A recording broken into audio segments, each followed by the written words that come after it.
Gerai, tai labas Lukai. Sveiki, labas. Kaip tu nusiteikė šiandien? Žinau, kad buvai Palangoj mokymuose. Ar pavargai? Šiek tiek pavargau, anksti kėliausi labai. Aš šiaip ne per daug miego šiom savaitėm, bet gerai nusiteikęs, smagu. Džiaugiuosi, kad kažkam įdomu pasidalinti dalykais. Nedrąsu ir smagu. Taip, man labai smagu tave čia matyti. Ir kadangi ir kalbėjau, kad Palangoj buvai, sekant tave socialiniuose tinkluose, pastebėjau, kad labai dabar aktyviai dalyvauji visokiose konferencijose, mokymuose, turi paskaitų. Ir kaip tu manai, ar tai gali būti žmonių toksai susidomėjimas technologijom labiau nulemti visą šitą tavo užsisukusi ratą, ar jau tavo kaip asmens kažkokį užaugimą, įvertinimą? Nežinau, gal čia per vidurį, aš manau, kad dabar tiesiog gal pasidalinau daugiau, kad turiu tų renginių, bet šiaip aš juo gana seniai dirbu kaip moderatorius, nemažai moderuoju konferencijų nuo seno jau, turbūt tokius 8 metus moderuoju konferencijas, gal dabar pastaruosius 2-3 metus daugiau kalbų pranešimų darau, bet tai visai gana gausiai keliauju ir po Lietuvą, ir kalbu, ir kartais po užsienį. Ir nežinau, čia Luko kviečia, aš manau, kad be abejo prisidėjo prie to tas technologijų dirbtinio intelekto bumas, kad staiga pasauliui tapo įdomu tai, kas man buvo įdomu kurį laiką.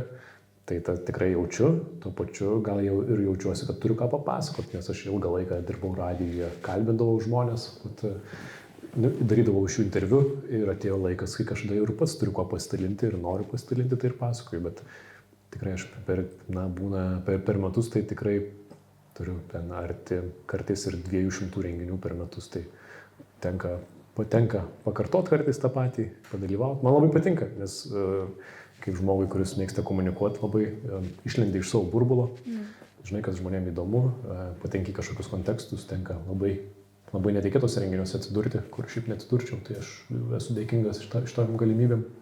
Mane ištraukia iš kompiuterio, iš ekrano ir galiu pasidalinti žiniom. Labai jaučiuosi smagu, man patinka, jaučiuosi naudingas, man patinka būti naudingu, kad aš domiuosi ir kažkam tai yra įdomu. O užsakovai, kokiom temom labiausiai domisi, kokių paskaitų iš tavęs laukia būtent šiuo metu? Tai jeigu aš pranešimus skaitau, tai apie dirbtinį intelektą daugiausiai, pasakoju apie savo eksperimentus, vedu mokymus, tai dažniausiai čia 4 valandų, pavyzdžiui, mokymai buvo, tai kaip pritaikyti dirbtinį intelektą, tai palengva tokios lengvos užduotis darom, nes visai kas kita yra, kai visi kartu darom užduotis ir ten pradžioj būna gana lengva, tada žiūri, kad sunkėja ir gauni daug idėjų, ką pats galėtum panaudoti. Tai daugiausiai taip tikrai technologijos dirbtinis intelektas, apie kūrybiškumą tenka kalbėti gal kartais. Anksčiau pakviesdavau ypatingai, jeigu jaunesnė auditorija, tai apie savo karjerą kartais pasakot, kadangi sunku kartais. Dabar jau technologijų apžvalgininkas, gal kažkiek ir pats save pastačiau į tas roges, o anksčiau tai būdavo, kad aš labai vis dar jaučiuosi daug ko truputėlį darantis. Ir produceris, ir kažkiek muzikantas, tai jokio ten etatinio darbo nesudirbęs, tai šitą žmonėm būdavo įdomu. Bet dabar tai taip pakviečia kaip žmogų, kuris gana suprantamai gali paaiškinti, kas čia pasaulyje dedasi. Tai bandau kaip įmanoma geriau tai padaryti. O tai nuo ko viskas prasidėjo? Pirmoji, kaip būtent iš šią sritį pats atėjai? Nuo didžiojo sprogimo prasidėjo, paskui dinozaurai buvo. Juokauju šiaip pats. Aš 12 klasėje dariau video, ten tokią reklamą užsiėmėm, nusprendžiau stoti į komunikaciją, galvojau, dirbsiu reklamoje, man tai visai buvo įdomu, kaip suformuoti tą žinutę, ar ne, just do it, parašai vieną slengą ir visas pasaulis žino, labai atrodė ypatinga. Gal ilgainiui tai tapom tuo pačiu reklama, rinkodara labai susijusi su tendencijomis, kas yra įdomu žmogui, kaip patraukti jo dėmesį. Mokėmės apie, gal pats labiau savarankiškai domėjausi, kaip veikia skaitmeniniai įrankiai, kurie ten matuoja dėmesį, matuoja, kuri reklama veikia, kuri neveikia, mane sužavėjo, kokie jie tikslingi, kad tai labai galima pamatuoti žmogaus dėmesį ir panašius dalykus. Ir taip jau sutapo, kad vos atsikraustęs studijuoti pradėjau tą pačią savaitę, pradėjau dirbti radijui, nes aš norėjau muziką joje groti, bet nuėjau vesti laidą, kalbinau startuolius.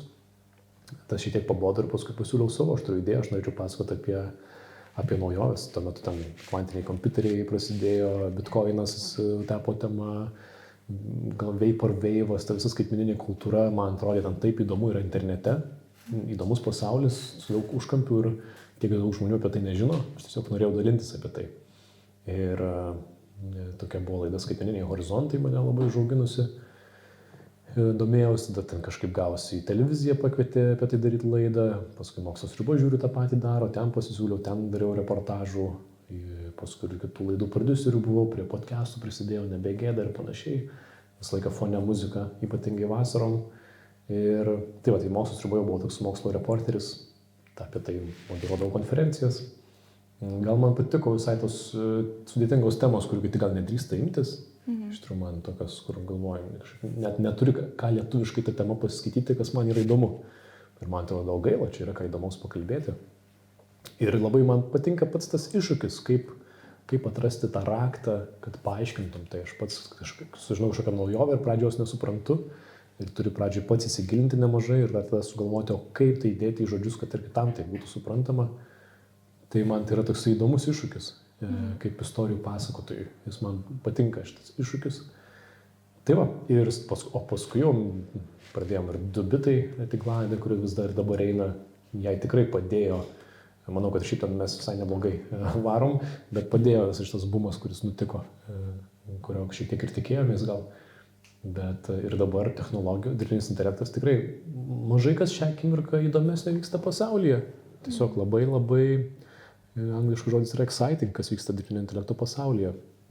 Šiaip technologijos valdo pasaulį. Literaliai, jeigu pažiūrėtume prieš kokią 30 metų, tai ten turtingiausios, svarbiausios pasaulio įmonės buvo nafta, telekomunikacijos, dabar visos svarbiausios technologijų kompanijos, brangiausios, daugiausiai įtankos darančios mūsų gyvenimams yra technologijų, yra IT srities. Tai yra tas sritis, kurią apibrėžia šios laikus. Tai įdomu būti tam tikrų vertėjų. Tuo labiau, kad aš gal ir turiu mano kadangi tokios veiklos plačios, turiu gal akiratį, gal man kartais ir pritrūksta gylio kažkurioje temoje. Pavyzdžiui, aš nemoku programuoti, negaliu ten labai jau bitų lygyje pasakyti, kas vyksta su tom technologijom, bet bandau išnaudoti tai, kas man pavyksta. Ir ką pasiėmėm, kad tu sakai, kad perduoti tau gerą tas žinias kitiems, tai labai smagu tai, kad tu tai paprastai žodžiais moki padaryti, nes apie technologijas kartais gali išgirsti tam tikrų žodžių, kurių tu gali nesuprasti. Tai ačiū tau už tai, kad tu ir tinklalaidėse gan aiškiai ir kalbi ir suprantamai kiekvienam. Ačiū, stengiuosi, kartais pavyksta, kartais visai. Taip. Ir visuomenė prieš dirbtinį intelektą, prieš būtent tą visą bumą ir dabar. Kokius tu skirtumus įžvelgi didžiausius? Manau, kad yra daug nerimo šiuo metu ore. Šiaip gyvenam tikrai neapibrėžtais laikais jau kurį laiką. Turbūt jau socialiniai tinklai įnešė tam tikros painiavos, nerimo į tokį visuomeninį diskursą, nes taiga visi turi nuomonę, dėl visko galima ginčytis, dėl visko galima nesutarti. Ir staiga ir žmonės, kurie galbūt buvo po kažkokiu filtru, gali pasakyti. Internetas, aš tai manau, kad mes vis dar mokomės gyventi su internetu. Pavyzdžiui, jeigu reikėtų atsakyti klausimą, kokią įtaką mums padarė internetas, kas nors galėtų atsakyti, tarsi sunku apibrėžti, manau, kad didelė, bet sunku pamatuoti. Tiek daug gerų dalykų padarė, tiek daug prastesnių, visokių poveikių nuo to turim. O su dirbtiniu intelektu, man atrodo, tai dar stipriai pasistumėjo. Iškėlė jisai tokius klausimus, į kuriuos nereikėjo iki šiol atsakinėti. Pavyzdžiui, kas yra kūryba, ką gali ne žmonės, o mašinos, kur jų sugebėjimo ribos. Ar gali mašina sukurti kažką nuostabesnio, gražesnio, geresnio negu žmogus. Dabar jau klausimą, ar gali mašina daryti viską, ką gali žmogus. Tada tokiu atveju, ką reikia daryti žmonėm, be visų praktinių klausimų, kaip tai keičia darbo rinką, ką daryti man, kokie rytoj darbai bus aktualūs ir panašus dalykai. Šiaip aš manau, kad iš tokios mokslo pusės tai yra neįtikėtina, kad šią akimirką mes bandome sukurti, ir šitas žodis yra tikrai geras šitam kontekste, dirbtinį intelektą. Intelektą, kuris yra ne mūsų galvose, bet eksternalizuotas. Ir mes jau turim kalendorius, turim užrašinės, tai yra mūsų tęsiniai, mūsų smegenų ir minčių tęsiniai mūsų ne galvose. Ir šią akimirką bandom sukurti kažką, kas primintų žmogų, nors iki galo nesuprantam, kaip veikia mūsų smegenys. Tai tikrai, manau, pirmiausia priverčia apstulbti, o paskui permąstyti daug dalykų. Kas, manau, kad yra gerai. Šiaip laikas niekada pasaulis nestovėjo vietoje, gal ne taip ir dažnai vyksta tie tokie kaip sakyčiau, progresas tai visą laiką vyko technologinis, bet šią akimirką gal mes šoktelėjom per 2-3 laiptelius greičiau negu įprastai. Ir iš tikrųjų tai naujovės vyksta taip greitai, kadangi tiek daug žmonių specializuojasi. Čia iš gero gyvenimo. Mes esame tokie specialistai savo sričių, kur nežinom, ką kiti veikia, bet to pačiu kiti veikia neįtikėtinus dalykus ir keičia pasaulį ir mes nespėjom vytis. Tikrai, kažin, tie pokyčiai greiti ir vis dar greitėja. Ir aš manau, kad tai sukelia daug nerimo, tikrai nežinomybės ir to pačiu galimybių. Tai visai jaudinantis laikas.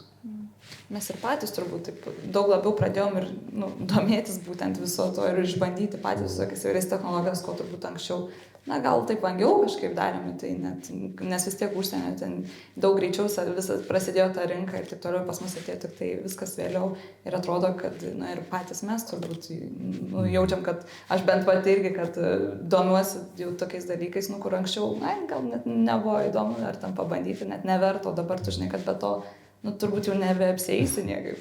Na taip, verta. Galų gale atsirado ta distribucija, pavyzdžiui, internetas tiek daug pakeitęs kaip technologija, bet tam vis tik reikėjo pravedžioti šviesolaidinį internetą, reikėjo anteną pastatyti dar kažką, o dabar turim internetą, kur išeina naujas appsas, kuris yra labai geras, kažką keičia, tu parsisinti po 5 minučių naudoji. Tai labai greitai, tai gali padalinti žmonėm, paskleisti. Tai jo, aš manau, kad ir kartais tikrai žmonės išsigąsta, aš manau, daug kas jaučiasi, kad o ne, čia pasaulis taip stipriai keičiasi, o aš čia nespėju arba nenoriu žinoti, arba jaučiuosi pavargęs, kad taip visko daug vyksta ir aš puikiai suprantu tos žmonės. Tas baimės skydas dar kažkoks atsiranda. Ir baimės, galų gale netgi, jeigu kalbant apie kokią kūrybą, tai dabar ten AI sukuria ten eilėraštį dar kažką ir skaitai ir galvoju, blemba, čia geriau už mane padarė. Ir tikrai kažkiek tai paliečia ir ego elementarų. Supyksti, kad geriau už tave parašė. Tai visko, bet to pačiu permastom, kas yra žmogus, kas yra, man atrodo, labai gerai, labai naudinga ir manau, kad visą tai yra taip jau prasidėję, kad nėra kelio atgal, jau nėra, kad mes po 20 metų negyvensim kaip prieš 20 metų, o po 100 metų gyvensim labai keistai, jeigu gyvensim. Informacinis srautas, kurį mes gaunam, jisai yra didžiulis. Ar pats esi perdegęs nuo jo kažkada? Esu šiaip gyvenime perdegęs, manau, bandau sąmoningai priimti, kad mano darbo dalis yra sekti tą baisų srautą ir tikrai patirtis tame padeda. Tikrai aš mano srityje turi greitai bėgti, kad bent vietoj stovėtum. Tai visą laiką kažką praleidi. Tai yra sunku, man atrodo, man padeda tai, kad aš dirbęs su televizija, žiniasklaida ar kažkuo suprantu, kaip žinios gimsta ir tai leidžia šiek tiek taip viską žiūrėti per tokį skeptiškumo filtrą ir kažkaip savaip atsirinkti. Bet tuo pačiu tai mane labai stipriai skatina susimastyti ir daug galvoju apie dėmesį, mūsų dėmesį, kurį kreipiam. Čia viena iš priežasčių, kodėl aš nuėjau į technologijas, man labai nesinorėjo būti rinkodaroje ir kažką žmonėm pardavinėti, įkišinėti, man tai buvo svetima, kai aš augau, kai man kažką bando įbrukti, man taip nepatinka ir nepatiko ir nepatinka, kai jaučiu, kad man kažką pardavinėja. Man toksai žmogus sąmoningas, ko jam reikia tas pasiims, bet to, kad rinkodaristai ir gerų dalykų daro, reklama reikalinga, bet aš labai to nenorėjau ir labai mane tai vertė mąstyti apie tai, kur mes dedam savo dėmesį. Ir dabar daug apie tai galvoju. Man atrodo, čia yra tokia per mažai paliesta tema. Manau, kad dabar žinome visi apie sveikatą, apie cukrų, pavyzdžiui. Cukrus ar ne, žala kažkada atsirado. Prieš kažkiek metų nebuvo. Pavyzdžiui, mano tėtis yra pasakojęs, jaunystėje rūkė ir metė rūkyti, nes sužinojo, kad nesveika. Nes nežinojo. Nebuvo šiaip informacijos ten tos sovietmečių. Ir manau, su cukrum sužinojom, kad nesveika ir su informacija mus atakuoja. Tiek daug žinučių, tiek visko yra daug. Reklamų, renginių, visko yra labai daug ir dėl to tau išmuša tą dėmesį iš tavo rankų, bet aš manau labai svarbu jį susigrąžinti. Yra tam tikri filosofai, mąstytojai, kurie sako, tu esi tai, kur nukreipi savo dėmesį. Ir aš manau, kad tai yra tiesa. Tai aš apie tai labai daug galvoju ir gal man tai padeda komunikuoti kartais, nes norisi vertinti žmonių dėmesį. Nežinau, pats labai nemėgstu, kai mano laiko, dėmesio nevertina, nežinau, nes tai yra labai daug turim pasirinkimų, tai dabar reikia labai pasverti, arba kiekvieno sprendimo gal nepasversi, labai tai blaško, vargina, bet bent turėti kryptį. kas tau svarbu, kas ne.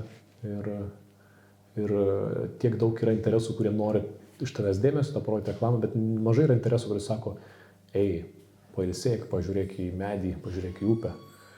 Tai mes patys turim to užsiimti ir vienas kitą palaikytame.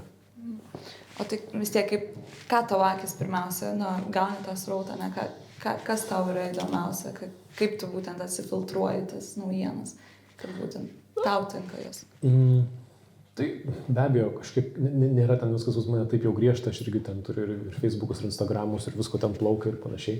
Be abejo, man padeda, turim kartą per savaitę laidą ir tu žinai, kad jai turi pasiruošti, tu žinai, kiek reikia naujienų, tai iš tikrųjų būna toksai tikrai prisėdi vieną vakarą, atsirinki naujienas, kitą dieną ruošiesi, tai labai padeda deadline'as, jeigu taip naujienas atrinkti ir nuojautą. Bet į tarpus gaudai viską, gaudai kas ką restorane kalba, kartais ir užkabina tave idėją. Man netgi taip gražiai yra kažkada su redaktorė esam kalbėję, kuri ten, nežinau, manęs niekada neprižiūrėdavo, bet aš ten irgi jaudindausi, kaip čia atrinkta naujiena, kuri svarbesnė ir ne. Ir sakom, žinok, čia vis tiek yra subjektyvų šiaip. Tai yra subjektyvų ir netgi gerai. Kažkam tai įdomu, nes man tai įdomu.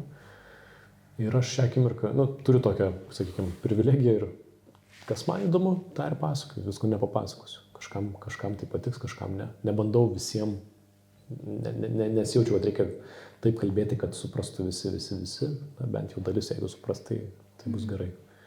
Bet šiaip tai tikrai, nežinau, stengiuosi, blokuoju visokius srautus, bandau nuo meditacijų iki sąmoningumo būdų, tikrai tikiu sąmoningumu kaip idėja, mindfulness, praktikavimu, buvimu čia ir dabar, bandau tai praktikuoti, tikrai ne visą laiką puikiai sekasi, bet kaip su sportu panašiai, vis bandai sugrįžti į formą, į dėmesio gerą formą.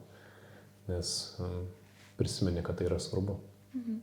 Tai tinklalaidai temos parenka, tai deadline'ai būna ir parinkti labiau apie temas, kurias kalbat. Ne, jeigu taip labai paprastai, tai be abejo, ten eini tikrai, turim visi ten didieji pasaulio portalai, ką rašo New York Times, The Guardian ir panašiai, kažkas tikrai yra tam tikras pajautimas, kad savaitę tą įvyko. Bet toks yra, manau, skirtingi metodai. Ten ir čia GPT darbinu dar kažką, bet tai yra toks tam tikras pajautimas ir kartais iš tikrųjų atsirinki naujienas, tada imi ją ruoštis pristatyti ir besiruošdamas galvoji, ne, taip ir įdomu, arba tada pagauna tavo dėmesį iš kitas, čia įdomesnis kampas. Labai įvairiai būna, kartais būna įdomi naujiena, bet nelabai turi apie ką ją pasakyti, o kartais gal naujiena nelabai svarbi, bet tu turi visai, tai tave palietė asmeniškai. Tai mes dėl to gal ir esam toks tinklalaidė podcastas, kad dabar niekas mūsų ten labai nevaržo, niekas nesako ir bandai pataikyti, kartais prašauni, kartais galvoji, nelabai čia šis kažkam buvo įdomu, kartais surezonuoja netikėtai. Ir aš manau, kad ilgainiui ateina kažkokia intuicija, kas veikia, kas neveikia, kaip papasako tą istoriją. Manau, kad į teoriją to nesutalpinsi pilnai. O mintis pradėti, kaip kilo, gal atsimeni, ar kažkoks tai įvykis buvo, pradėti filmuoti būtent šitą Dubitai? Dubitai. Tai buvo, kad aš prieš tai vedžiau laidą Žinių radijui Skaitmeniniai horizontai, man tokia tikrai brangi laida, aš daug iš jos mokiausi, tiesiog kalbinau žmonės ir ten gal 3 metus pakalbinau daug mokslininkų, jaučiausi, visus čia jau pakalbinęs jaučiausi, kas man atrodo labai natūralu turinio kūrime, kai tu šiek tiek jautiesi, kad jau pasiekei kažkokį piką. Ir tuo metu kaip tik iškeliavau su Erasmus pastudijuoti į užsienį. Nutiko COVID'as, tai per COVID'ą nesinorėjau online kalbinti. Tai šiek tiek pailsėjau ir galvoju, pasilgau šitų temų, pasilgau tai gilintis ir sugalvojau, kaip taip manifestavau, kokią aš laidą norėčiau daryti su kuo. Ir galvoju, kaip būtų smagu ne vienam, nes labai lengva perdegti tikrai tame naujienų sraute, žurnalistai tai puikiai žino, labai lengva perdegti yra. Ir šiaip ne tik perdegti, bet ir tapti labai apatišku, skeptišku viskam, nes naujienos nesibaigia. Ir pagalvojau apie Joną, savo kolegą, esu įkalbinęs porą kartų, man labai patiko, kaip jisai pasiruošė pokalbį, koks jisai yra gilus, koks supratingas. Jam pasiūliau, kol Jonai darom laidą, sakom, darom. Tai jis buvo pirmas mano sąraše, būtų nesutikęs būčiau kažką kitą kalbinęs. Ir kažkaip visai mums ten neblogai gavosi. Toks vienas kitą palaikom, keistas gal formatas, Lietuvoje gana retas, kad dviese kalbėsi be pašnekovų, bet jam reikia daug pasiruošti, nes improvizuosi ten tikrai daug ruošiesi. O Dubitai, man taip iš karto, tai čia Dubičiai, čia žodžių žaismas, ar čia kaip? Čia Jono pavadinimas, manau, ir Dubičiai, ir Dubitai, ir ten sako, čia mano docentai angliškai yra, kad mano nuomonė, tai Dubitai, žodžiu, taip, prilipo, jisai pasiūlė, prilipo. dabar jau susigyventa. O koks, sveiki prisijungė, o koks tavo tikslas tolimesnis šiaip, vis tiek mes mąstom į ateitį, tai vis tiek dabar mokymai, konferencijos, YouTube'as, kaip matai save toliau, kažkokį turi siekį tikslą? Geras klausimas.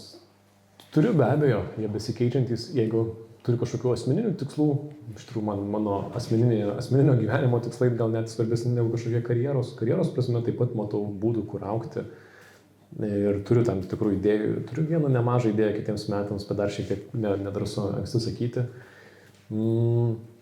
Nežinau, aš jau taip labai džiaugiuosi čia, kur esu, noriu tame pabūti, šiek tiek gal išvargina tas tempas domėjimosi, turiu gal netgi porą verslų idėjų. Bet šiaip, čia gal prieš kokius 3-4 metus, aš kadangi dirbau nemažai su video ir man pasiūlė, pradžiai galvojau, kad vesiu tą laidą, pasiūlė produsuoti laidą tokią per LRT eina čia dabar vaikams. Tai aš buvau jos prodiuserius, sugalvojau ten pavadinimą, surinkau komandą, man buvo toksai, tuo metu man noras buvo imti jau vadovauti kitiems, aš galvojau, visko čia negaliu daryti, reikia mokytis deleguoti ir buvo labai smagu surinkti komandą, 5 žmonės, galvoti temas, jiems šiek tiek pavadovauti, pabūti tokiu draugišku tėčiu ir nedalyvauti kiekvienai smulkmenai filmavime ir panašiai, man tas buvo smagu tai pasiekti, bet ilgainiui supratau, kad pasiilgau aš to savo palaido freelancerio gyvenimo, kurį gyvenu jau nuo 18 metų. Su jie man 18 metų išsiėmiau individualią veiklą ir veikiu. Ten dirbau, esu ir iškamšas gaminęs, esu humanistinių vestų ceremonmeisterių dirbęs, esu keistų darbų dirbęs įvairių ir galvojau, kad aš dar pakankamai jaunas ir man patinka tas mano keisti darbai, keisti pasiūlymai, kažkaip neapsiriboti savęs. Čia gal dabar pastaruoju metu nusileidau, kad gerai, aš technologijų apžvalgininkas, bet man kažkaip, ir žmonėm labai būdavo sudėtinga, tai kas tas Lukas, ką jis veikia, ir man tai kažkaip taip nuobodu atrodė sudėti savai kažkokį, aš čia technologijų, nežinau, kažkokį techlukas, man tai per siaura, man tai dar ir dabar ne vien technologijos mane domina. Tai turiu kelių, kurie mane, dažniausiai tokį galvoje turiu tokį supynės ir bandau pasisverti, kiek aš noriu iššūkių, kiek aš noriu stabilumo ir būna tai vienu metu, man atrodo, kiekvieno profesijoje darbe gali būti vienu metu pasidaro šiek tiek nuobodoka ir per lengva galbūt ir galvoju, kaip aš norėčiau šiek tiek sunkesnio, tada darosi sunku ir pervargi ir galvoju, kaip aš norėčiau šiek tiek lengvesnio, tai aš bandau vis taip balansuoti, kad ta įkalnė būtų stati, bet įveikiama, tai bandau dėlioti savo darbus. Ir šitas tas freelancinimas, kurį aš 14 metų darau ir kuris mano tikrai yra tam tikra karjeros filosofija, labai jo pašalinis produktas yra, kad labai nemažai apie save sužinai dalykų. Man tai yra, pagalvoju, labai gera mokykla apie kas man veikia, kas man patinka. Tai dabar, gal metų pradžioje šių, galvojau, kas mano karjeroje yra man prabanga. Aš galvoju, man prabanga yra galėti dėmesį kreipti ten, kur aš noriu. Nes yra laidos, kurias tu turi daryti, kai jau pradėjai daryti, yra redaktoriai, yra ten kažkokie renginiai ir kažkas ir visi taip tave pakreipinėja, kad Lukai papasakau apie tą, apie vieną. Aš galvoju, aš savo karjeroje noriu, jeigu man įdomi tema, jeigu kažkas man įdomu, aš norėčiau į tai galėti lysti 3 savaitėm ir niekam neatsiskaityti. Tai pradėjau ten gal savo turinio daugiau daryti, nes noriu būti, šiaip esu nepriklausomas ir niekas man ten neaiškina gyvenimo, bet noriu būti visai nepriklausomas, kad ką noriu, tą galvoju. Čia daug noriu, bet palengva to siekiu. Taip, turbūt klausimas, kurio dažnai sulaukia, tai kokia technologija šiuo metu tave nustebino labiausiai? Turiu minį kažkas konkrečiau negu dirbtinis intelektas? Jo.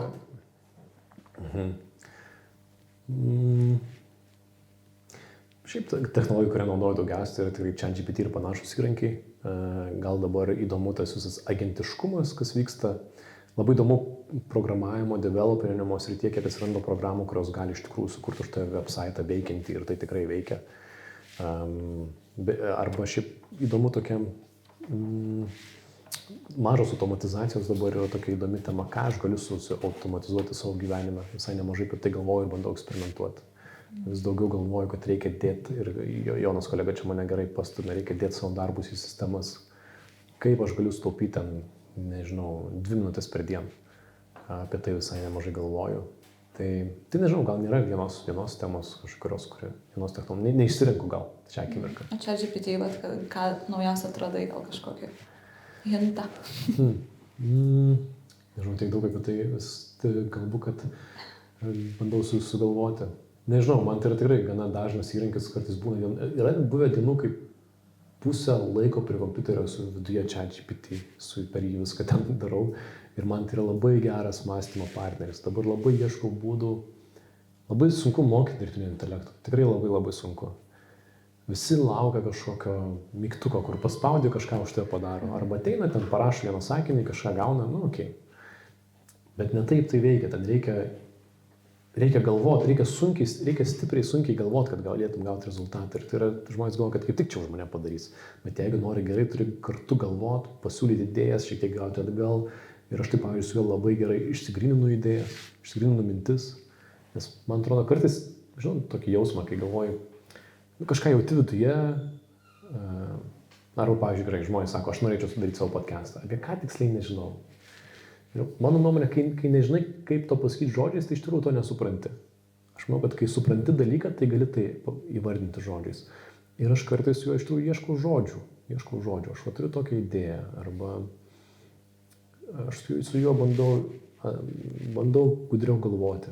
Ir tai labai sunku įdėti į kažkokią vieną sistemą. Bet be abejo, ten nuo kažkokios, nežinau, asmeninių finansų paskaičiavimo, strategavimo, iki kažkokio ginčijimo su tavimi, kaip partnerio, ginčių partnerio. Tai man tai labai padeda. Kažkokio atmintiniai susirašinėjimai. Balsu tikrai, turiu kišeniai ten išmanius sakinius, kartais mieste kalbuosi su ChatGPT, tiesiog eidamas gatve ar miške ir užsirašau per savaitę kilusius klausimus, man atsako. Tai turiu tokį nenuilstantį bičiulį, kuris padeda man būti šiek tiek protingesniu. O ką tau pačiam reiškia būti atsakingu skaitmeninėje erdvėje? Oho, iš kur šitas klausimas? Kaip čia taip? Projekto vadovas, galvoju. Nežinau, gal pirmiausia, tai yra skaitmeninė erdvė, tai viešoje erdvėje yra atsakingumo ir, pavyzdžiui, dabar tas dirbtinis intelektas taip pat leidžia visko daug prigaminti ir vis čia dalinasi visokiais sugeneruotais paveikslėliais, video, audio. Ir aš kaip turinio kūrėjas suprantu, kaip svarbu yra nesidalinti, kaip svarbu patylėti, kaip svarbu sukurti ir pasidėti į kišenę. Manau, kad mums reikia visiems daug kuratorystės įgūdžių daugiau, nes tampa vis lengviau, tampa bepigu, tampa pagaminti ir galima prigaminti, bet ar to reikia? Tai man atsakomybė yra toks nemažas klausimas, kodėl. Aš manau, esu gana įkyrus tame žmonėms, nes mane kažkur kviečia, man kažką siūlo, aš taip kodėl čiukinu, kodėl manęs reikia, kodėl tai gera idėja. Nežinau, ir man reikia labai atsakyti tos klausimus, kad tai pasidalint ar kažką. Gal man tas atsakomybė skaitmeninėje erdvėje, man patinka, kad aš esu tokioje edukacinėje erdvėje ir kažkurio momentu tikrai, kai ten pradėjau laidas daryti ir atsirasdavo anoniminiai komentarai YouTube'e ir ten žmonės komentuodavo ir pradžiai buvo labai jautru, viską labai jautriai reaguoju. Paskui aš kaip visą tą perlipau ir supratau, kad čia ne tik apie mane, man tai iš tikrųjų edukacija yra kažkoks šiek tiek aukštesnis tikslas, kur galvoju, čia reikia apie tai kalbėti, tai yra svarbu arba tai yra įdomu. Ir tai nėra vien apie mane ir man tai padeda kartais nusijautrinti.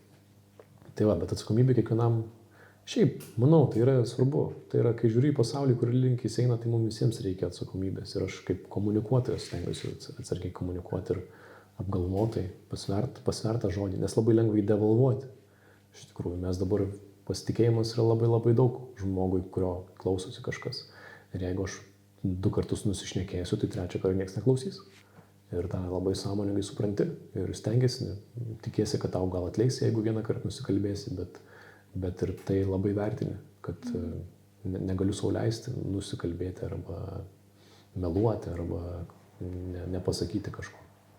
Čia tinka labai, kad ir neišduoti kažkokių tam tikrų paslapčių, kad žiūrėjau pokalbį prieš ruošiantis šitam interviu ir tu kalbėjai apie tai, kad su dirbtiniu intelektu jau galima ten sugeneruoti net tavo balsą ar kažką tokio ir tu taip pasakoji, kad tokia yra galimybė, labiau aišku anglų kalba negu lietuvių ir tavęs klausia, sako, tai kaip čia galima padaryti ir tu toksai, geriau nesakysiu, nes čia jau saugumo temas visokios prasideda, tai irgi tai parodo to atsakingumą iš tikrųjų.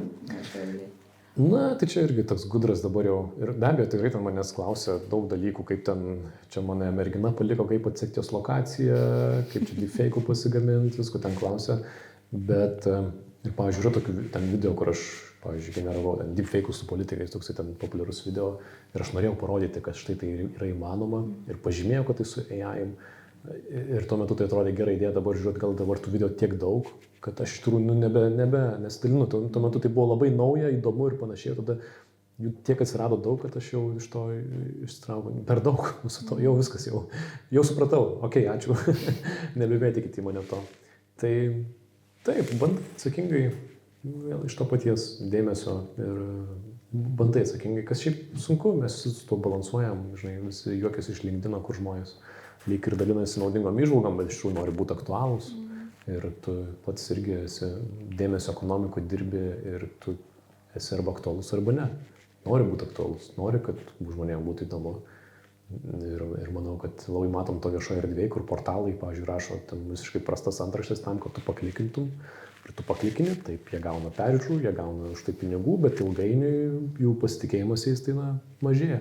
Ir tu galvoji tą tokį, kaip čia ilgalaikiškai tai žiūrėti. Tai man smagu, man patinka, kad aš turiu tokį, nežinau, man atrodo, aš turiu tiesiog vidėti tokio šiek tiek nuo mokyklos laikų, nuo, nežinau, anarchizmo gyslelę. Man labai nepatinka, kai man kažkas aiškina, ką man sakyt, ko man nesakyt. Tai kažkaip su tuo gyvenu ir gerai jaučiuosi. Čia kas Mamontovas sakė, gal jis kažką citavo, kad esi laisvas, kai nereikia savo meluoti.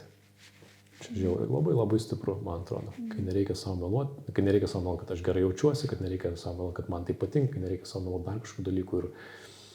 Ir man patinka kiti žmonės, kurie savo nemeluoja, tai aš bandau būti toksai kaip jie.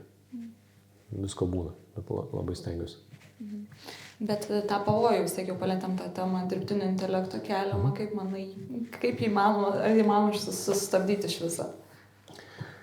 Jo, tai tų pavojų yra daug, visas spektras, ką mes vadiname pavojumi ir manau svarbu nepamiršti, kad kiekviena technologija tai yra žmogaus kūryba ir jos panaudojimas yra nekaltingiam pačios technologijos. Tai yra kažkoks ar godumas, ar kapitalizmo energija, dar kažkas. Šiaip įdomu, mes daug apie tas laidose kalbam apie tos pavojus, aš gal šiek tiek jau pavargau apie tai net kalbėti, nes tų naudų tai taip pat daug yra. Yra ir pavojų. Čia žiūrint, kurį spektrą pasiims nuo egzistencinių, pavyzdžiui, ten filosofinių klausimų, ar dirbtinis intelektas galbūt mūsų naikins, nes jam tai pasirodys ir jis bus už mus protingesnis. Ir šią akimirką tai nėra absurdiška idėja. Tai yra vis dar tokia futuristinė, filosofinė tema, bet tai jau nėra visai naivi. Yra labai labai praktiškų techninių detalių, kodėl šis įrankis gali tai daryti ar negali, ar turėtų galėti ar negalėtų. Man atrodo, labai dažniau reikia kalbėti ne apie pačią technologiją, bet kas yra per motyvacinis modelis po juo. Kodėl žmonės yra motyvuojami taip naudoti, ar ne? Tai man apie tai gal labiau norisi kalbėti. Kritikuoti socialinius tinklus, kad jie sakosi, kad mes sujungiam žmonės iš tikrųjų tiesiog reklamą pardavinėja ir pelnosi iš to. Tai šiek tiek giliau pažvelgti, prisimenu, plaktukus su juo gali per galvą trenkti, gali su juo vinį kalti. Su dirbtiniu intelektu taip pat. Ir reikia nepamiršti, už kiekvienos technologijos stovi žmogus.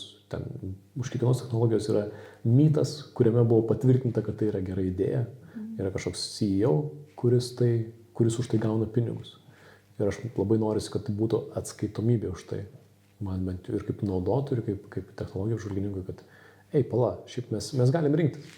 Mes galim rinktis. Tai nėra, kad mes galim iš tikrųjų, jeigu susitartume, mes galim sustabdyti visą dirbtinį intelektą rytoj. Tada tu galvoji, bet čia yra ne apie technologiją, čia apie žmonių gebėjimą susitarti. Ir tada tie klausimai tampa ne tik technologiniai, bet ir kultūriniai ir gerokai sudėtingesni. Nesijaučiu iki galo atsakęs į klausimą, bet padariau, ką galėjau. Gerai, o dabar, kad mūsų šiaip šito susitikimo temoje buvo kūrybiškumas ir dirbtinis intelektas, tai kaip suderinti šios du dalykus, nes bent man asmeniškai tai atrodo visiškai kažkokie skirtingi pasauliai. Man tai netrodo kaip sudėtingi pasauliai. Man atrodo, kad tas dirbtinis intelektas gali būti tiek čytas, ar ne? Na, pavyzdžiui, gerai, yra tokia problema, ar ne, švietime, universitetuose. Studentai rašo esė su ChatGPT.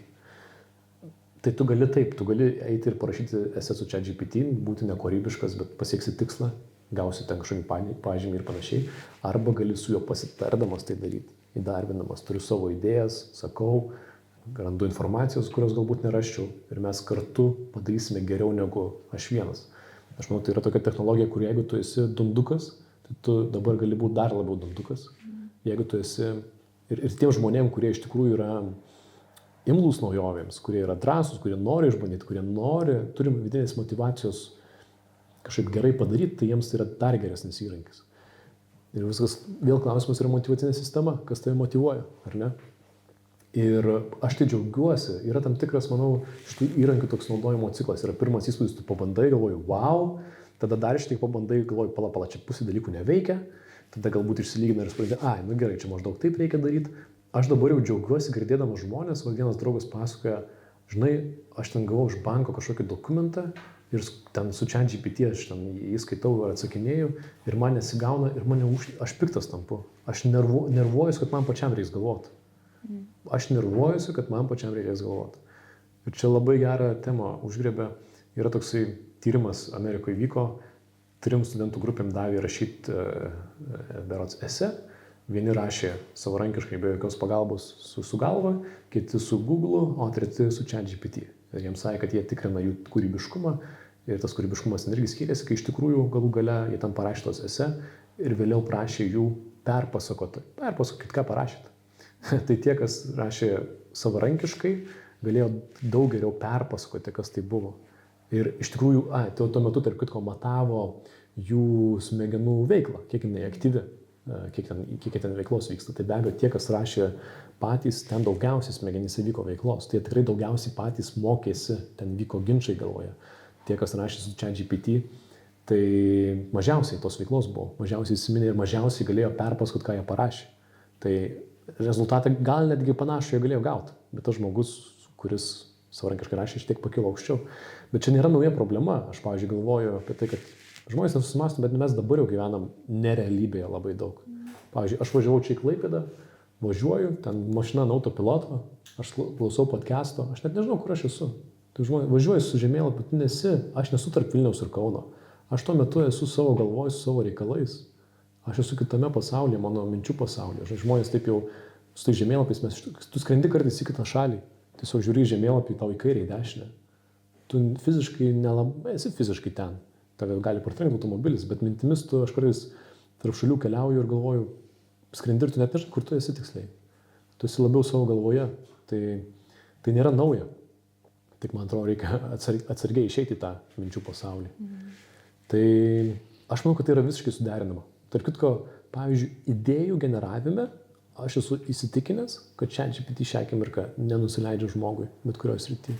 Ir net galėčiau pademonstruoti. Šiaip, tarp kitko, su ChatGPT generuoti naujas idėjas, nes taip iš principo tai yra tai, ką jis gerai daro, jis tarp teksto ieško asociacijų. Ir tai yra literaliai nuo temų generavimo iki laidų, iki aš esu ten su reklamos agentūrom dirbęs, tai taip atrodo darbas. Tu renkiesi iš tų idėjų, kas tau pasiūlė, ten yra super gerų idėjų. Tai nereikia to nurašyti. Aš manau, jis tai gali tave pakūrybinti, daugybė kūrėjų tai padeda pereiti blokus kažkokius kūrybinius. Tikrai gali padėti, kur tu, kaip yra Damien Hirst, berods menininkas, ar ne, modernus labai labai žinomas, berods brangiausias pasaulyje menininkas, šią akimirką jis yra sakęs, kai jo klausė, kaip tu kuri, kai tau nesikuria, aš sako, turiu asistentų ten 90, sakau, vienam tu eik, nupieš ten ką nors. Ir aš tada jis nupiešė, aš ant viršaus. Yra daug lengviau man taisyti, ką jis padarė, negu nuo nulio pradėti. Nes yra kažkokia, jau kažkas yra. Tai irgi nėra nauja.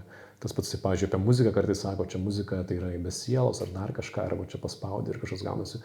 Bet berods, reiktų pasitikslinti, ar Mozartas, ar kažkuris iš tų garsių kompozitorių prieš 200-300 metų irgi kūrė muziką, nusipiešęs ant lapelio lentelę, čia akordai, čia raktai, čia kažkas darė, mesdavo kauliuką ir ir gaudus daina. Ir taip muzikantai kuria kartais, tu nežinai, ką darai, uždedi pirštus ant gitaros, groji ir tiek. Tai ChatGPT ir kiti įrankiai tai taip pat gali padėti padaryti, išgryninti, perlipti. Aš turiu tokią idėją, bet nežinau, kokia jos galėtų būti pabaiga tos idėjos. Pranešimo pabaiga. Turiu minčių, bet nežinau, kaip apibendrinti. Pasitari ir galvoju. Vis tiek išsirinki tą pasiūlymą, pasveri tu, ar jisai geras. Nebent negalvoju. Ir tokių situacijų vis matau ir dažniau. Ir aš labai esu linkęs sugėdinti tokias situacijas. Man atsiunčia, pavyzdžiui, laišką, labą dieną, Lukai, ar galėtumėt moderuoti diskusiją? Sakau, apie ką ir kaip. Ir tai yra sugeneruota diskusijos tema ir klausimai. Aš matau, tai yra sugeneruota. Ir tai yra gėdinga, tai yra nemandagu, žmogus negalvojo, nori, kad tu galvotum. Čia yra tam angliškas terminas, dabar jau pamiršau tam visam darbui, kurį mes permetam vieni kitiem, kur kažką reikia padaryti. Greit pageneruoji, atrodo kietai ten tekstas, mintys, bet kai skaitai ir nesupranti apie ką ir galvoji, čia man dabar reikia sugalvoti ar panašiai, tai žmonės tai mėto vieni kitiem. Ir man dėl to labai pikta. Manau, kad reikia tam priešintis kultūriškai. Čia aš liečiant šitą temą, tai turbūt, kaip ir tu minėjai apie paveikslą, ne, kad vis tiek, ar tai vis tiek išlieka kaip žmogaus, nemoku pasakyti, sielos, kaip tu sakei, kūrinys, nes dabar mes kiekvienas galim tapti poetu, galim rašyti eilėraščius, galim rašyti dainas, galim tapyti paveikslus, daryti tai pasitelkiant dirbtinį intelektą, bet ar tai lieka, to žmogaus kūdikis? Ar nes ta technologija, nežinau, man tai dirbtinumą jinai duoda. Arba tada kaip netapti tuo kažkokiu užkoduotu produktu. Patikslinkim klausimą, ar ne? Tai gerai, šiaip gali dabar visi kurti, šiaip ir prieš tai galėjo visi kurti, paveikslus piešti galėjo ir anksčiau. Bet dabar galim tai greičiau daryti ir daugiau. Taip galim. Ką tai keičia? Taip pats žmogaus... Kaip pasakyti, man tai dirbtinis intelektas atrodo, kad jis suteikia dirbtinumo būtent tame ir kažkokio vienodumo. Nes vis tiek yra užkoduoti tam tikri dalykai jame. Ir, pavyzdžiui, buvau vienam renginy, žinoma, čia dar irgi priklauso, kaip ir tu sakai, nuo žmogaus, kuris atėjo į renginį ir pristatė savo senelio paėmė eiles, sukūrė dainas ir padarė koncertą, tokį pristatymą albumą. Taip. Ir ten girdi, kaip Lauris Reiniks dainuoja, lietuviškai jis nepadainuoja, netarė gerai ir tu klausai ir galvoji, ar mes to siekiam, bet čia faktas, tu jis sakai, jeigu žmogus, jisai giliau kapstys, gali jį tobulai turbūt padaryti visą tai. Bet išvada iš visų to yra, kad tau nepatiko tas koncertas. Ne. Tai va. Ar daugiau turim išvadų iš to? Man atrodo, kūryba yra subjektyvi. Ir kaip paminėjai sielą, kas ta siela tame kūrinyje, ar ne? Čia yra tokia, yra šią akimirką taip, jeigu tu pamatai kūrinį, ir čia yra net tyrimais taip patvirtinta, tu pamatai kūrinį, tau patinka, tu sužinai, kad tai pasugeneruotas su dirbtiniu intelektu, tau patinka mažiau. Nes tau tai imponuoja, kad tai nebuvo tame darbo įdėta, dar kažko. Nors aš ką ten darau su dirbtiniu intelektu, šakės kiek daug darbo ir šakės kiek daug kūrybos ir problemų sprendimo. Tai taip, tai yra įrankis, kuris leidžia sukurti daugiau, bet lygiai taip pat mes kažkaip buvo laikai, kai man atrodo, kažkas pyko ant interneto, dabar visi pradės čia reikštis, ar ne, visi pradės blogus sakyti, kas man tai atrodo yra vertybė, kad visi gali daryti, kad visi gali kurti. O čia ar tau patinka ar nepatinka, tai yra vertinimas. Tai nežinau, ant ko čia pykstam. Ant ko.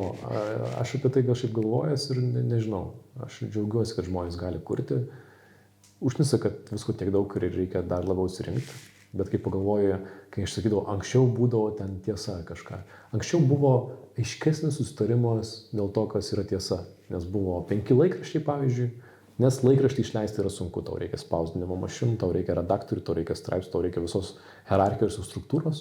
Dėl to yra 3 laikraščiai, 5 ir labai aišku viskas. Nors iš tikrųjų tai tas laikraščių redaktorius vienas, jis labai subjektyvus. Jis ten, pavyzdžiui, parašė kažką apie, ką matė Afrikoje ir visi skaito ir galvoja, taip Afrikoje atrodo tikriausiai dramblys ar kažkas, nors iš tikrųjų taip buvo žiauriai subjektyvu. Tai dabar nebeturim to tiesos monopolio, bet ir nelabai turim tiesos susitarimų. Tai yra to kaina. Tai yra to kaina, kad mes galim visi labiau daugiau daryti. Tai nežinau, aš matau tai tam tikrą kaip tiesiog gyvenimo faktą su dviejom pusėm. Ir ta diskusija tam, pavyzdžiui, tas mano muzikos albumas su dirbtiniu intelektu, ar jis turi sielos ar neturi sielos. Na, tu ir pats turi muzikinį albumą su dirbtiniu intelektu. Taip, tai va apie jį kalbu. Kažkam buvo principo reikalas jo neklausyti, galiu irgi suprasti, kažkam patiko, labai skirtinga, man atrodo, the beauty is in the eyes of the beholder, kaip sakoma. Tai nežinau, bet to šiaip ar taip, tas paveikslas, dar kažkas, tai yra kultūrinė patirtis.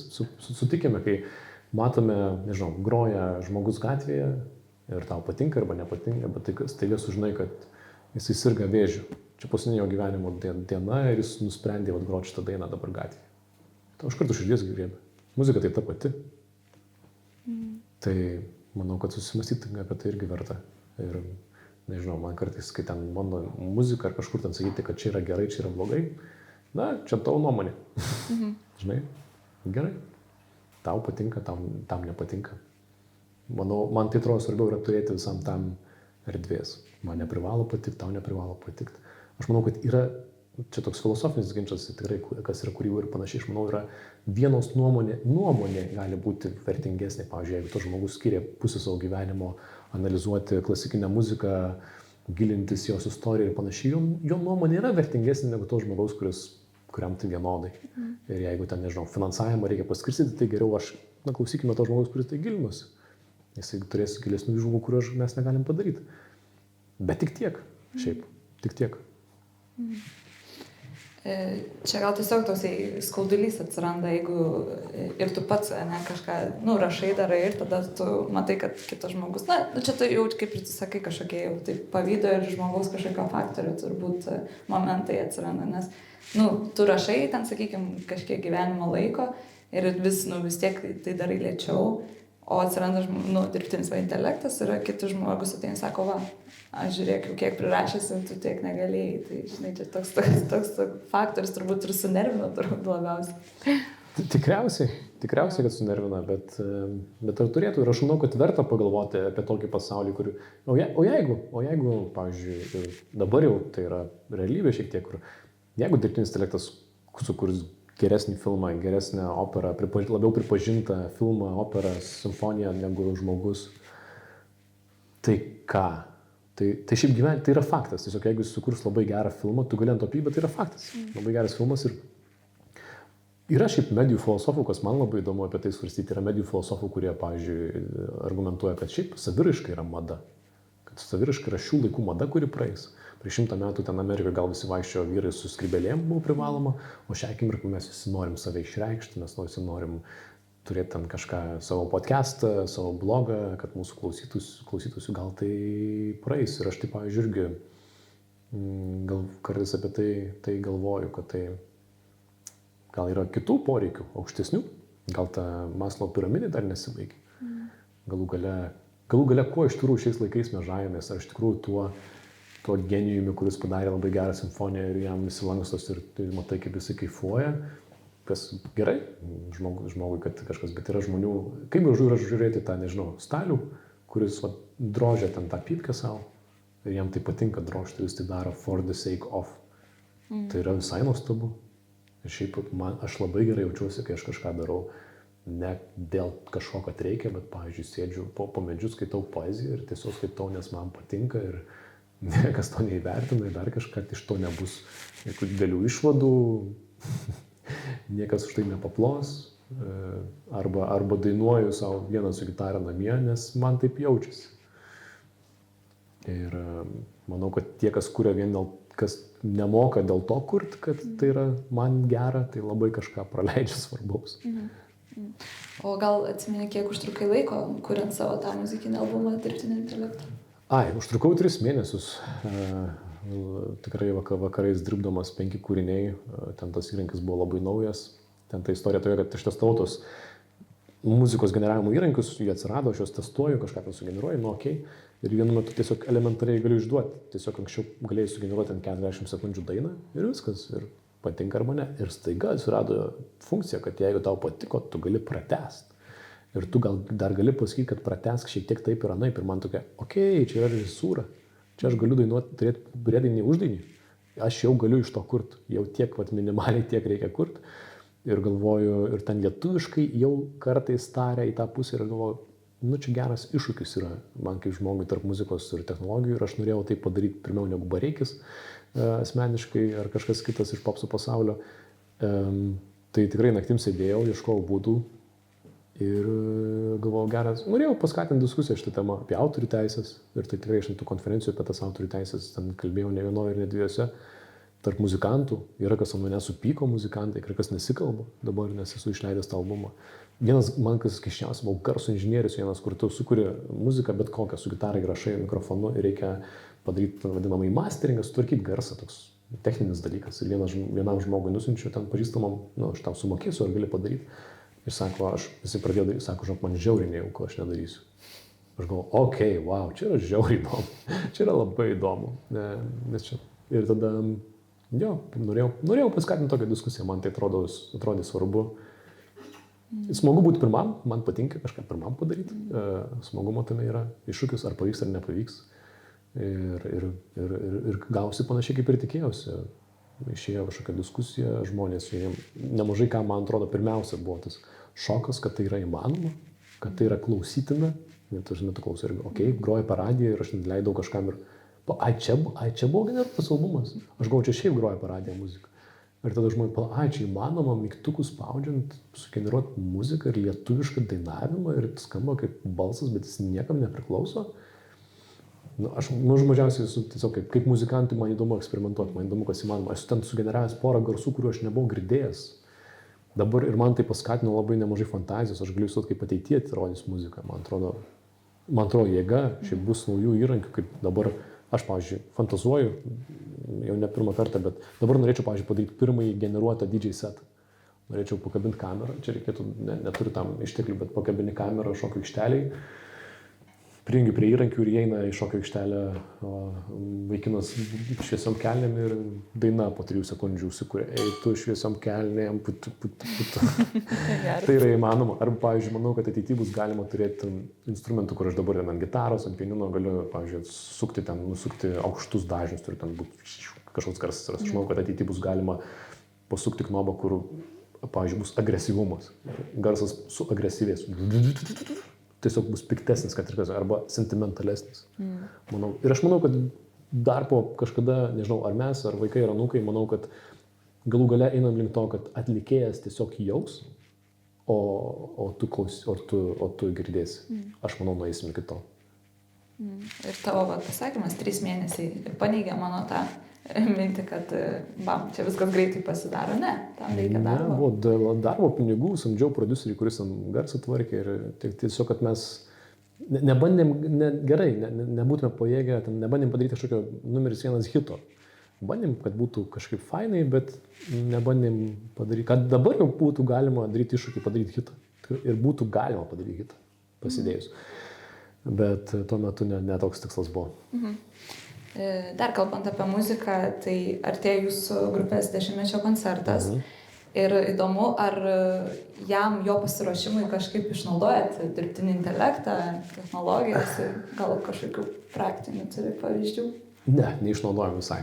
Tai čia tokie yra atskiri gyvenimai. Man atrodo, mano grupė net nežino, ką aš ten darau kartais. Mes jam labai stipriai ruošiamės, man jau atsibodo šiek tiek repetuoti, mes vakarais varom savaitgaliais. Tikrai nuoširdžiai ruošiamės, bet ne su dirbtiniu intelektu. Ne. Aš dar turiu ambicijų su dirbtiniu intelektu, su jo pagalba sukurti muzikos ir tai bus sunku pasakyti, kur ten dirbtinis intelektas, kur ne. Kaip čia GPT tekstas, kur čia man šiek tiek parašė, aš šiek tiek aš. Bet ne, su grupė, jie manau, netgi ir draugiškai skeptiški tam yra. Ir ten, ką Lukas ten daro, jiem irgi ten ne tas galvoj, mes esam draugeliai, susitinkam ir grojam. Nes aš tą ir kažkiek ir turiu mintį, kad tavo, kaip ir čia tokie 2 gyvenimai realiai, tai buvo vienas tas technologijų toksai, o kitas būtent grupiai abudu. Tai man būtent... Aš dar naktim Betmanas esu. Tai man šiek tiek, tai tu teigi tai, kad šito, grupiai dirbtinis intelektas jūs nieko ten nedarom. Nėra to. Tai labai smagu. Nereikia kažkaip, nežinau, ne apie tai ten yra. Tai. Tai kaip dar kai kalbėjom, tu sakei, apie dunduką užsiminėjai. Tai pavyzdžiui, kaip man tam dundukui būnant, sakykime, išmokti išnaudoti technologijas savo kūryboje? Kūryboje? Manau, bandymo ir eksperimentavimo būdu. Tai pirmiausia, tai nežinau, kaip. Už tai sunku apie tai kalbėti, nes kiekvienam, kas yra mano kūryba, kas man veikia, kokius aš turiu lūkesčius, ar aš noriu, kad kažką už mane padarytų, ar mane reikia, kad pastumėtų į tą pusę. Tai šiaip dirbtinis intelektas yra probabilistinė technologija, kuri veikia, yra apmokyta duomenimis, ten rezultatai yra tokie tikimybiniai į tą pusę. Neaišku, kas gaus, kas ne, tame labai daug eksperimentavimo. Aš labai skatinu žmonės eksperimentuoti ir bandyti ir daug kas galvoja, kad aš kažką labai ten suprantu gerai, aš kažką žinau, kažkokią sistemą, dar kažką, kur man atrodo, gal aš tiesiog drąsos daugiau už kitus turiu ir tu bandai, kas veikia. Ir tai yra tikrai, kalbu, kad dabar į mus paleidžiami tie įrankiai, funkcijos, kurie net neištestavę iki galo. Jie nežino, tikrai pagalvojo, kad ir išėjo ChatGPT, jie niekada negalvojo, kaip Klaipėdoje bibliotekoje tai bus naudojama. Lietuviškam kontekste ar kažką. Ir tame labai daug galimybių. Tai aš manau, kad reikia bandyti. Tai visą tai labai dar nauja. Ir jeigu tai priėmė tokį eksperimentinį žaidimo požiūrį į tai, nes dirbtinis intelektas yra dirbtinis, jis turi intelekto požymių, jis kai ką supranta, bet jis tuo pačiu ir kvailas. Tai čia turi tokį kažkokį, nežinau, intelektualų pusdurnį. Ir bandai su juo kažką nuveikti. Tai labai tokie kalneliai gali būti visokie, kol atrandi, kas to veikia, ar ko nesitikėt, arba supranti, kad palauk, čia gal reikėjo išskaidyti šitą į kažkokias kelias dalis. Tai va, aš tai skatinu tiesiog drąsiai išbandyti. Paminėjai biblioteką, tai iškart pagau šitą žodį. Kaip manai šiuolaikinė biblioteka? Kokia jinai turėtų būti, gal net labiau technologijų atžvilgiu, ar pats šiaip lankaisi bibliotekose? Lankausi bibliotekose, mėgstu, dirbu juose. Prieš 2 dienas antradienį vedžiau tarptautinį Baltijos šalių kongresą bibliotekininkų, kas 5 metus vykstantį, su jais turiu reikalų. Tai gera vieta. Aš tai manau, kad linkėčiau bibliotekoms drąsiau keistis. Manau, jos yra, generalizuojant, yra gana nuobodžios ir statiškos. Ir tų knygų tiek daug nereikia. Idealiame pasaulyje biblioteka būtų ta vieta, kur tu gauni patikimą gerą informaciją, kur tu ateini ir tau padeda susigaudyti. Ne tik tais knygą duoda, bet pataria, kur vyksta mąstymas, galbūt kitame lygmenyje negu akademijoje, universitetuose, bet tai būtų susibūrimo vieta. Čia tame kongrese, pavyzdžiui, buvo ukrainiečių, ten buvo norvegų, dar kažko, tai aš, kadangi jį vedžiau, tai visko ten ir klausiau. Baisu, pavyzdžiui, ateina, prezentuoja ukrainiečiai. Tai va, šiais metais žuvo, iš viso per karą yra žuvę 16 ukrainiečių bibliotekininkų. Tokius dalykus pasakoja, per karą vyksta bibliotekų darbas, kaip ten yra keliaujančios bibliotekos. Rodė visą video, kaip jie susibūrė ir pastatė, tokiam mažam miestelį, 30 000 gyventojų, 40 gal. Parodė video, kaip ten patys įstatė per karą, kai medžiagų trūksta ir panašiai. Ir ten statė biblioteką, jis ten darė pyragų kepimą ir tai buvo tokių, kokia faina bendruomenė, žmonės susibūrė, vaikai, suaugę, ten kartu juokiasi, ten dažo, greuna, kaip smagu, jėga. Tai nesinori, kad tai būtų šalta institucija, kai kurios būna tokios. Turim stereotipo bibliotekas, ar ne? Kažkas su akiniais bibliotekininkė, vien moteris, šiaip kodėl vis dar. Ir tylu, ramu. Aš manau, kad norėčiau, kad drąsiau šiek tiek būtų tos bibliotekos. Gal viena yra biblioteka, kurioje visi tik tai besivaikštom. Gal kita biblioteka, kurioje būnam labai garsiai, nežinau. Drąsiau. Neįdomu, tiek daug tokių pačių. Mano nuomonė. Ir dar gal paklausiu, kaip manai, kokias klaidas dažniausiai darom, naudojantis dirbtiniu intelektu, kokias labiausiai pasitaiko?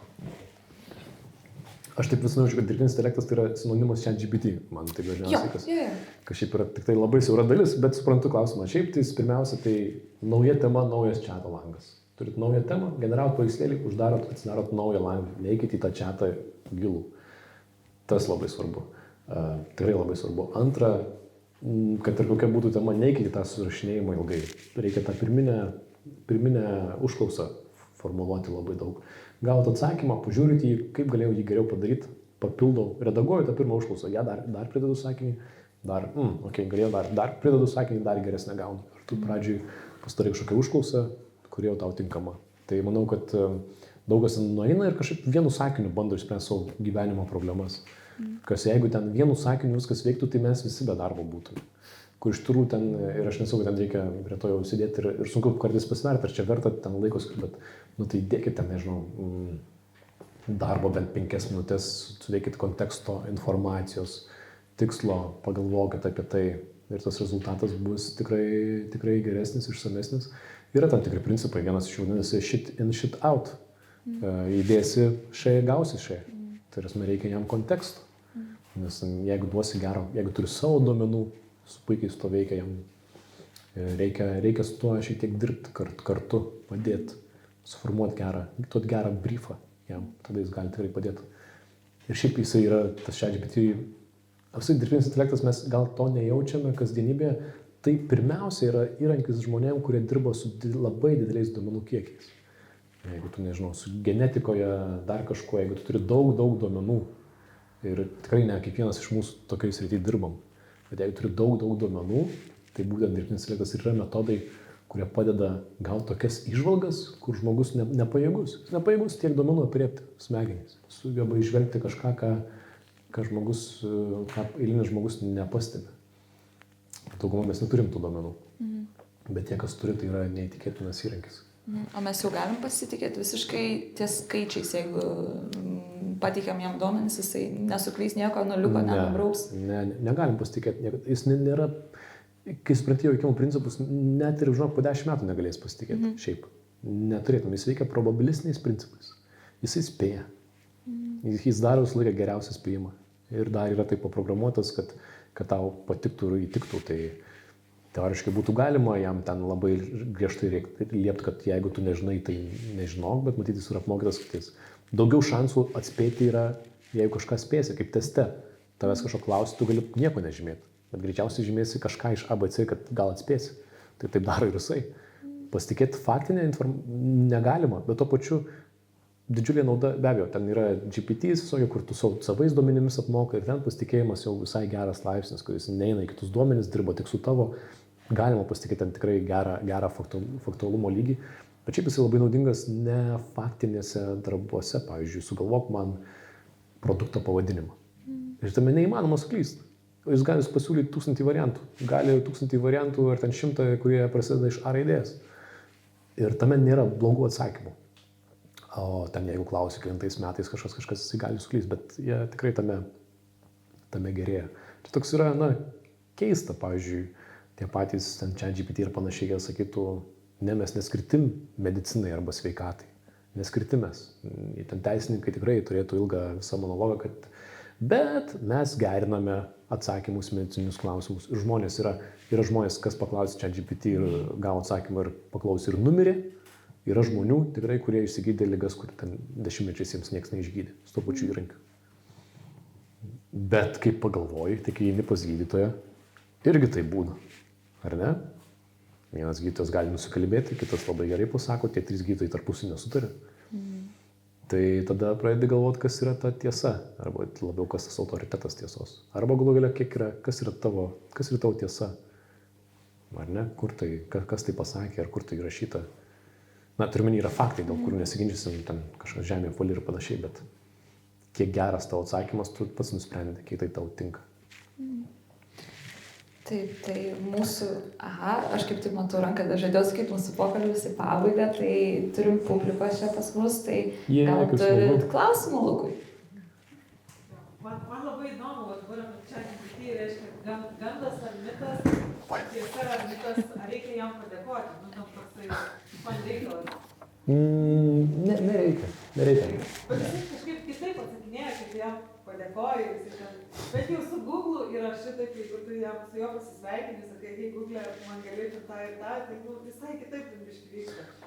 Tai jeigu veikia, tai darykit. Bet nesi pastebėjęs tokio. Ne, čia tokiam yra ten, pavyzdžiui, yra iš tikrųjų ten tokių mokslinių metodų, kad, pavyzdžiui, jam grasinant jisai geriau daro, arba ten pasistengia, tarsi yra ten netgi, kad ten apgaudinėja, kad jeigu gerai padarysi darbą, aš tau duosiu arbatpinigių ir jis daro geriau. Bet ten gal 7% ar kažką riba yra, kuris modelis. Ten vienas tai daro, kitas nedaro. Aš manau, kad ne tai svarbu. Man atrodo, daug svarbiau yra būti glaustam.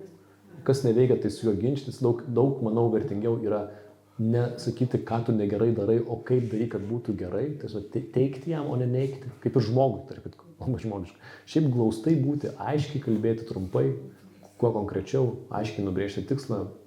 Aiškumas, aiškiai komunikuoti. Tie pasveikinimai, aš manau, jie elektros naudoja ir neverta. Pats nesisveikinu, nedėkoju ir dar nesusipykom. Tai gal ir nieko tokio. Nu, tiesiog norėjau įdomu, nes tikėtina, tu daugiau praleidai laiko negu aš. Jo, bet dabar manau, kad tikrai, anksčiau tai gal aktualiau buvo, tie modeliai buvo tokie keistesni, dabar jie šiek tiek ir normalesni ir nuobodesni. Tai, žodžiu, tikrai nebūtina. Nepergalvoti to, manau, reikia. Gal kažkiek ir geriau, šiaip ten įdomu, iš tikrųjų, ten galų galę ten gal niekas nesupranta, kaip viskas veikia, kokios jos motyvacinės sistemos, dėl to yra jie testuojami iš tikrųjų. Pavyzdžiui, tie modeliai dabar jos, ten tikrai yra įdomu, mes iš tikrųjų esame ant tokio kažkokio intelekto simulacijos. Jis tikrai turi intelekto požymį, neabejotinai. Aš nemanau, kad jis jaučia, bet tuo pačiu, o ką žmogų daro tokį išskirtinį, kad jis jau jaučia, ar ne. Tai be to jisai yra apmokytas žodžiais, tekstais, žmogiškais ir žodžiai kuria kultūrą, kuria pasaulį, mes nežinom visų jų sąsajų ir iš tikrųjų gal padėkojant jisai turi daugiau motyvacijos. Arba jam padėka asocijuojasi su tuo, kad gerai padarė darbą. Aš, pavyzdžiui, su video generavimu, tai žinau tokį seną triuką, kur būdavo, bet ką ten parašai ir pabaigoje parašai masterpiece. Tiesiog pridedi, kad čia masterpiece ir tiesiog geriau padaro. Ir yra tokių juokimų, kur tu ten, pavyzdžiui, programuotojai, žinau, kaip daro, ten paprašo kodą, padaro kodą jam ir sakai, gerai, bet padaryk, kad šios kodas būtų 2 kartus efektyvesnis. Ai, gerai, perrašau. Tai toksai juokingas. Aš sakyčiau, nepergalvokime to labai daug. Gal kažkas turi dar klausimų? Ar yra minčių antrą prompto albumą sukurti? Yra minčių, nėra laiko, bet nežinau, neskubu, šiaip paeksperimentuoju, tikrai ten savo pasižaidžiu, įdomų dalykų yra, bet nežinau, man vis neįdomu, kai visi jau tai pradeda daryti, man tampa neįdomu, aš šiek tiek tame, bet gal, nežinau, gal dabar jau tikrai to labai daug ir gal reikia kažkokio gero kodėl arba tikslo. Ką su to padaryti. Buvo, mes, pavyzdžiui, kai tą albumą leidom, irgi buvo idėja gal iš karto bandyti daryti kažkokį paslaptingą atlikėją ir nesakyti, kas čia toks ir padaryti atlikėją, kuris išbūmintų ir tada atskleist. Nežinau. Buvai padaręs video apie tuos apsimetėlius, generuoja ten peržiūrės. Taip, apie tai, kad daugėja, taip, YouTube'ai dalinausi apie tai, kad daugėja tos muzikos, kuri yra generuota, kuri nepažymėta, man atrodo, gal tiesiog vis dar keista, kad mes apie tai kažkaip nesustarę, kaip mes dėl to jaučiamės, dar kas galima, kas negalima, gal ir nereikia susitarti, bet galų galia mažiausiai man taip kažkaip keista, net pažinti, kad tai yra netikra, tai to tikrai daugėja ir galų galia yra ta pilka zona, kur iš tikrųjų, jeigu tu, pavyzdžiui, dabar esi pop muzikos prodiuseris, tai sugeneruoji tą dainą, išimi vokalą, pasikvieti gražią merginą, jinai perdavė tą dalį, viskas, turi dainų. Suno studijo taip ir dabar jisai truputį išsiplėtęs, jei tu gali, visas do gali būti tenais, tu sugeneruoji kažkokį vokalą, jisai tau instrumentuotę parašo. Taip, ten dabar tų jau galimybių labai nemažai atsiranda ir įdomu su to eksperimentuoti, aš tiesiog žaidžiu kartais, manau, kad gali kažkokį bloką padėti, net yra idėjų gal, net ir ten, aš turiu visokių tų idėjų yra, bet manau, kad ilgainiui tai nebesijaus, kur ta muzika dirbtinio intelekto, kur ne dirbtinio intelekto, šią akimirką gal tokia didelė skirtis ilgainiui, tai to gal nesijaus, bet tai su tuo albumu, nežinau. Pažiūrėsim, kol kas daug tai kūrybai ir taip reikia tam atsiduoti, tai nėra tam dabar gal energijos. Labas. Kas tave patį skatina įkvepia kurti? Kurti? trumpas gyvenimas. Nežinau, smagu kurti tai yra žaisti kažką. Ir smagu, kartais tai yra tokio užsteigimo, tiesiog yra smagu šiaip man dabar žiūrėjau albumą ir smagu nueiti tą kelią nuo idėjos į kažkokio ir padaryti, ar video, ar kažką, turi idėją. Nori dalintis, man atrodo, kad mes kartais, ypač, man atrodo, čia gana lietuviškas savybė, mes kuklinamės kartais labai, čia gal nesmagu, gal čia niekam nereikia, bet aš tai šiaip noriu, aš, pavyzdžiui, man taip nuo to ir buvo, aš paauglystėje buvau didžėjus, daug muzikoje praeidus daug laiko ir man toks rendu dainą, kur, oh my god, draugai turit šitą paklausyti ir einu, jie nori ar nenori, jie ir kaimynai klauso tos muzikos, nes man labai patinka.